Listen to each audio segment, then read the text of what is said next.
한동훈 전 대표가 뭐 굉장히 그 계엄 때 상황을 제가 여기 소개하기 어려운 비속어를 쓰셔가지고 현재는 좀 비교적 다른 정치인들에 비해서는 자유로운 입장 아니겠습니까? 예. 본인이 그동안 성찰한 결과를 되돌아보는 소중한 시간이라고 보고요. 본인도 정치적으로 성숙되는 중요한 또 과정이라고 생각합니다. 간첩법 하면 통상은 우리는 북한을 의식하고 있죠. 제3국에 대해서도 간첩 행위를 보고 처벌할 수 있는 법적 근거를 마련하자는 내용이고요. OECD 국가에 이렇게 외국에 대해서 적용 안 하는 나라는 우리나라가 유일합니다. 이게 지금 생뚱맞은 게 아니고 오히려 더 중요하죠. 김건희 특검법, 무슨 뭐 최상병 특검법, 뭐 내란 특검법 이래갖고 다양한 특검법으로 제기된 이름만 간판만 내걸 바꿔가면서 이제 계속 제기된다는 거죠. 우리 검찰이 정상적인 수사를 통해서 얼마든지 해결 가능한 그런 이슈라고 굳이 이것을 특검법으로 하겠다라는 것은 이재명 대표의 사법 리스크를 괜히 뭔가 관심을 흐리기 위한 그런 정략적인 정부가 뭔가 다 할 것 같이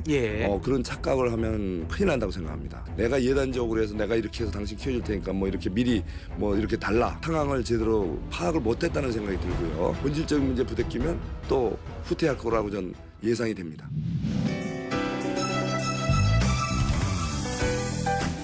금요일입니다. 아침 저널 1부 시작할 텐데요. 또 먼저 어제 발표된 여론조사 결과를 하나 먼저 보겠습니다. 엠브레인 리퍼블릭, 그다음에 K스텔 리서치, 코리아 리서치, 한국 리서치에서 전국 유권자 1000명을 대상으로 실시한 정례 전국 지표조사 MBS 결과를 보면요. 명태균 특검법 찬성 의견은 60%, 반대 의견은 29%입니다. 표본 오차 95%고요. 신뢰 수준은 플러스 마이너스 3.1%포인트, 응답률은 19.4%고요. 휴대전화 가상번호 전화 면접 방식으로 실시됐는데요. 자세한 내용은 전국 지표조사 또는 중앙선거여론조사심의위원회 홈페이지를 참고하시면 됩니다. 명태균 특검에 대한 찬성 여론이 반대 의견보다 2배 높은 수준인데요.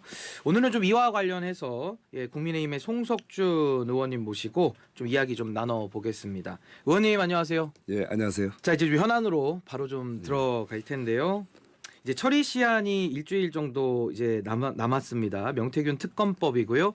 일주일 전에는 이제 야당 단독으로 통과가 됐습니다. 그리고 현재는 최상목 대통령 권한 대행에게 공이 넘어간 상태인데요. 여당에서는 최 대행에게 거부권 행사를 건의하고 있고 또 민주당은 거부하면 또 다른 방법이 있다 이렇게 하면서 서로 좀 팽팽한 입장인데 여당 입장은 어떻습니까? 이 명태균 특검법을 통과시키기에 좀 어려움이 좀 있습니까? 어떻습니까? 예, 아무래도 이 명태균 특검법은 사실은 우리 검찰이 정상적인 수사를 통해서 얼마든지 해결 가능한 그런 이슈라고 보거든요. 굳이 이것을 특검법으로 하겠다라는 것은 최근에 여러 가지 정치 일정과 관련해서 뭔가 다른 의도가 있는 거 아닌가 그렇게 느껴지고요. 특히 또 우리 이재명 대표의 사법 리스크를 괜히 뭔가 관심을 흐리기 위한 그런 정략적인 그런 특검법 추진이 아닌가 이런 의구심을 갖고 있습니다.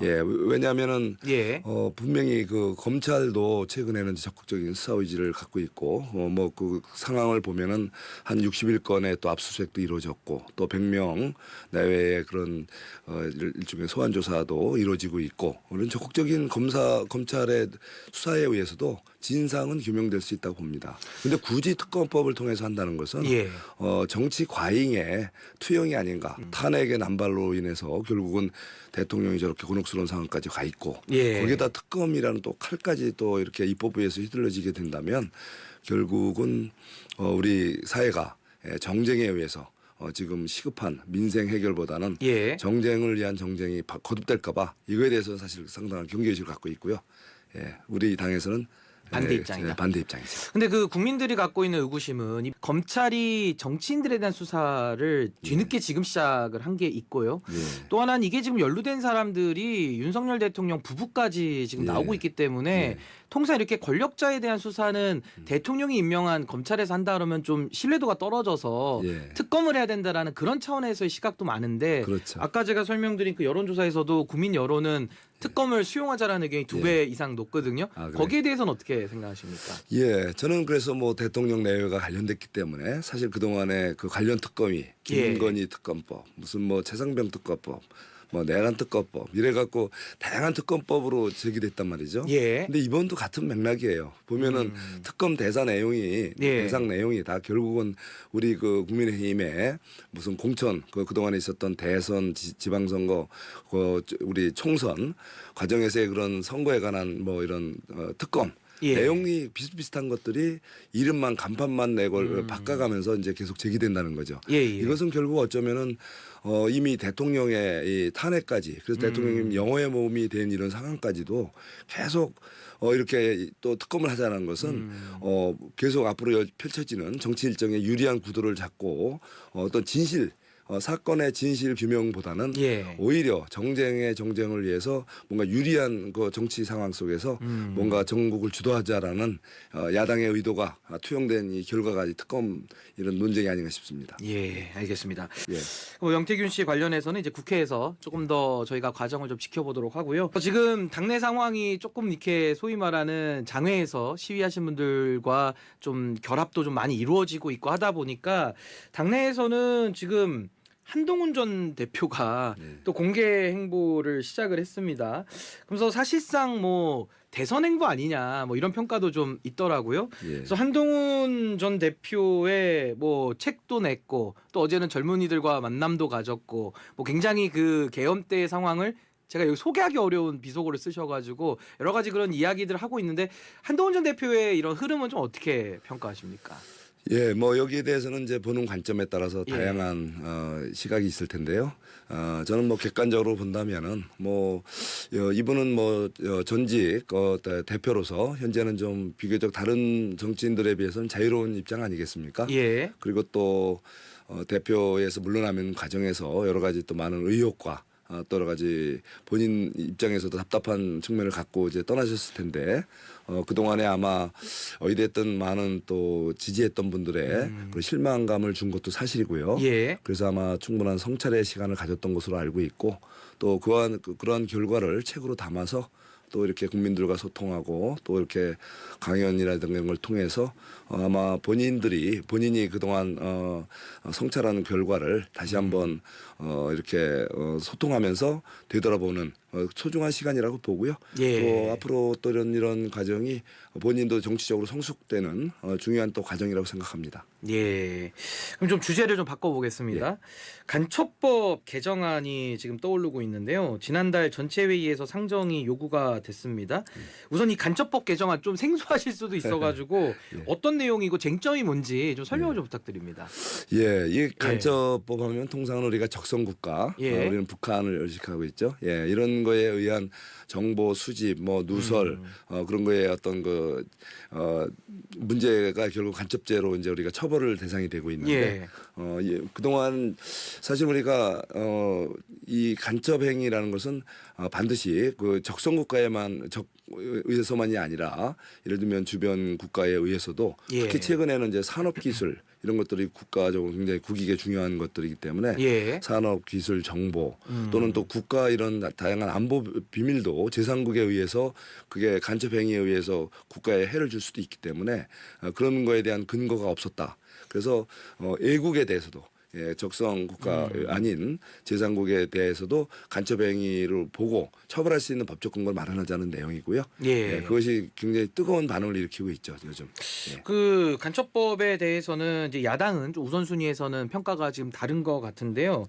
민주당은 대통령 탄핵 심판 결과 나온 뒤에 처리하자 이런 입장입니다. 그럼 이거 국회에서 어떻게 이거 돌파하실 전략이 있으십니까? 그러니까 전 납득이 안 갑니다. 52시간 노동시간제 문제도 그렇고 첨단 산업에 대해서 특히 간첩법을 외국에 대해서도 하자는 것은 선진국 OECD 국가에 이렇게 외국에 대해서 적용 안 하는 나라는 우리나라가 유일합니다. 우리가 굳이 못할 이유가 없거든요. 우리가 산업 더구나 우리가 정보 기술을 또 보호를 해야 되고 또 외국에 의해서 실제 안보상 의회 행위가 또 간첩 행위에 의해서 일어날 수도 있고 그런 의미에서 우리는 적극 하자는 얘기고요. 또 민주당도 사실 거기에 동조해서 간접 예국을 간접 범죄 예. 법에 이제 적용 대상으로 이렇게 하는 것을 사실 소위에서는 같이 합의해 줬는데 갑자기 전체회의에서 이거를 보류하면서 지금 난맥상에 예. 빠져 있죠. 이거는 아마 보이지 않는 외압 내지 본인들의 정치 외부 세력과의 어떤 뭔가 좀 불편한 관계 때문에 예. 이러지 않나. 좀 약간 좀 답답한 생각이 듭니다. 예. 방금 이제 반도체 이야기를 좀 꺼내셔가지고 최근에 예. 그 엔비디아 관련돼 가지고도 많은 논쟁이 좀 있었습니다. 의원님은 그 이재명 대표가 최근에 뭐 중도 보수도 얘기하면서 뭐 엔비디아 같은 좀 발상을 쪽에 제시를 좀 하고 있는데 이런 AI와 같은 선진 기술 뭐 이런 예. 부분에 대한 최근의 논란은 좀 어떻게 지켜오셨습니까? 예, 저는 예. 이게 정부가 민간을 지원을 해야지 정부가 뭔가 다 할 것 같이 예. 그런 착각을 하면 큰일 난다고 생각합니다. 그래서 민간이 우리 진정한 산업 발전 또 이런 국익을 위해서 할 수 있는 게 뭔지를 들어보고 예. 그분들이 원하는 걸 해줘야죠. 내가 예단적으로 해서 내가 이렇게 해서 당신 키워줄 테니까 뭐 이렇게 미리 뭐 이렇게 달라. 내가 이렇게 할 수 있어 라고 그렇게 하는 것은 뭔가 상황을 제대로 파악을 못했다는 생각이 들고요. 예, 그래서 지금 현실을 냉철히 보고 민간이 원하는 불필요한 과도한 규제를 풀어주고 또 그분들이 제대로 기업가 정신을 발휘할 수 있게끔 우리 정부의 간섭을 최소화하는 것이 바로 저는 우리 정부가 해야 될 일이라고 생각합니다. 그럼 이재명 대표가 뭐 AI와 관련된 건 이제 어떻게 보면 좀 거대한 기술적 흐름의 변화기 때문에 토론도 좀 하자 이렇게 예. 얘기를 하고 있는데 예. 뭐 당 차원에서는 그런 토론에 대해서는 뭐 적극 아니 응하실 못할 생각이 거 없죠. 있으시고요. 못할 게 없는데 예. 이분들의 의도가 보면은 막상 예. 본질로 들어가면은 예.